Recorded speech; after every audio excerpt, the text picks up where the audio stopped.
Arbani Gabriel, inalis na ba sa Itbulaga?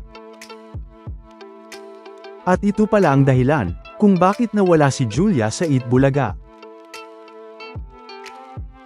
Talaga namang marami na nga ang mga nakakamiss na, sa guest The Bark ads na si Julia Barreto sa Itbulaga, na matagal na ngang hindi napapanood sa Itbulaga at sa EB Stage.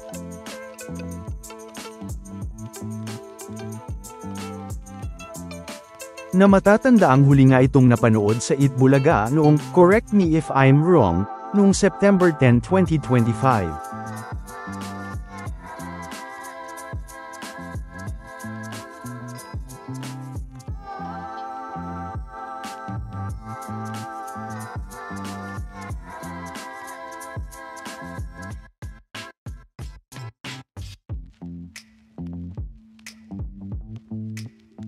Kaya naman, ay marami na ngang mga nakakamiss na kay Julia sa Itbulaga, dahil matagal na rin nga itong hindi napapanood sa Itbulaga.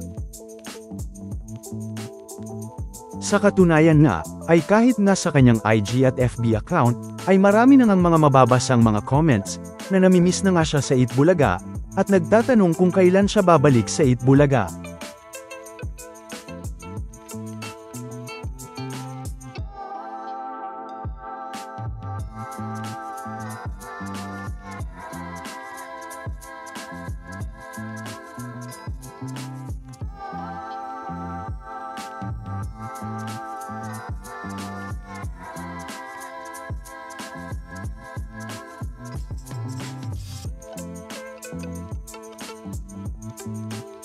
At ganun na rin nga sa ating channel.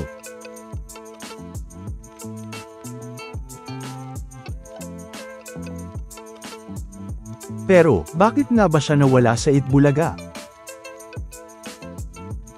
Sa ngayon nga, ay ang isa nga sa mga posibleng sagot dyan, ay dahil may mga nakaabang na mga show si Julia Barreto sa TV5, dahil may dalawang projects nga ito sa TV5 ngayong 2025.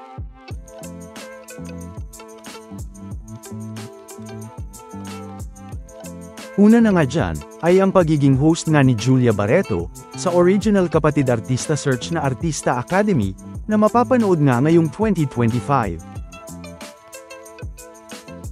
Na isang artista search nga, para sa mga magiging bagong kapatid stars. Pero sa ngayon nga, ay wala pa itong exact date, kung kailan nga ito magsisimula o mapapanood sa TV5.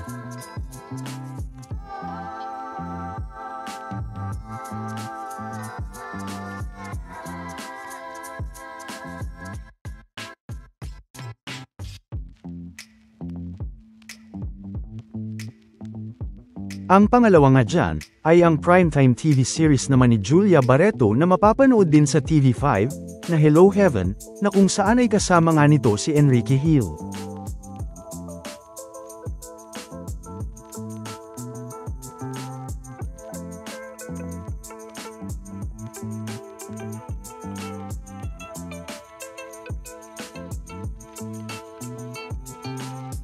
Na ayon nga sa website ng TV5, ay isa nga itong drama series, na mapapanood nga soon sa TV5. Pero, sa ngayon din nga, ay wala pa din nga itong exact date, kung kailan din ito magsisimula at mapapanood sa TV5.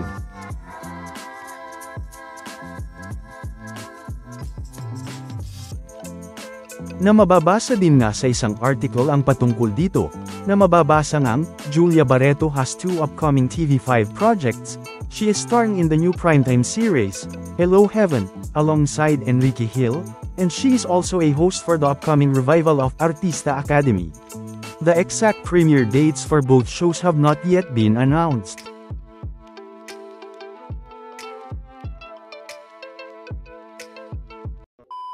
Welcome back mga ka-highlights!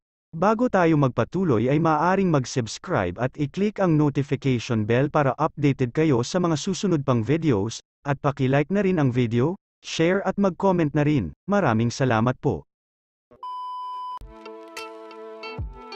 Na talaga namang paniguradong pasabog na naman nga ni Julia Barreto, at ng TV5 Kapatid Network ang dalawang shows na ito sa TV5, na isang pagbabalik na ng original kapatid artista search na Artista Academy, at ang primetime series na Hello Heaven.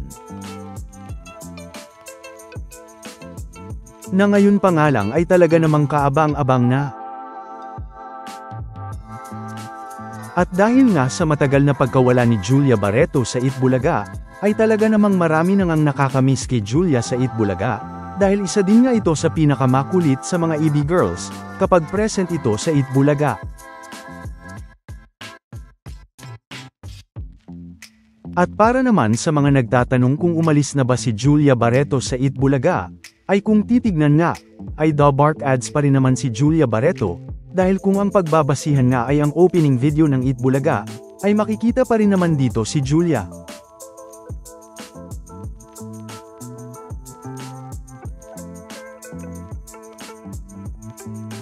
Hindi nga lang yan, dahil makikita pa rin naman ang pangalan ni Julia Barreto, sa mga kasalukuyang Dabark ads host ng Itbulaga, kasama ng iba pang mga Dabark ads at OG Dabark ads. At syempre, gaya nga ni Julia, ay makikita din naman sa opening video ng Itbulaga si Arbonnie Gabriel.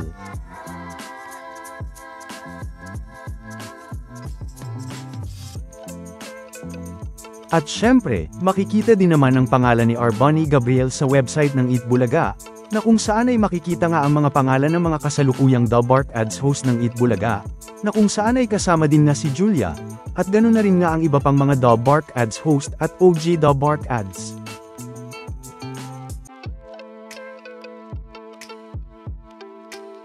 Na kung titignan nga, ay isa pa rin ng Dabark ads si Julia Barreto at Arbonnie Gabriel, dahil makikita pa rin nga sila hindi lang sa opening video ng Itbulaga,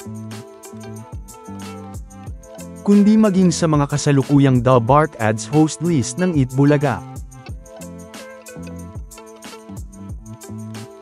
At kung si Julia Barreto nga ay mukhang busy sa mga upcoming shows niya sa TV5, ay si RB naman, ay busy din sa kanyang career ngayon, lalo na nga bilang isang fashion designer.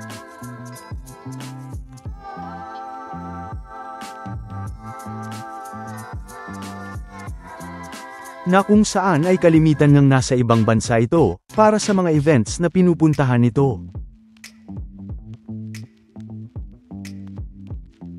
Na sa katunayan, ay sa IG story ni RB, ay makikita nga ang biggest fashion collection nito.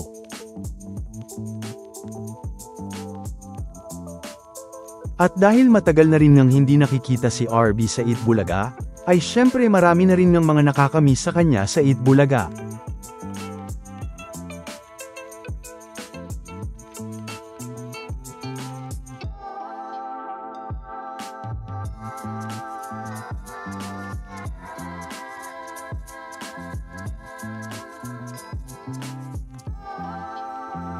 Samantala, ano naman ang mga masasabi nyo patungkol sa mga napag-usapan natin sa video na ito?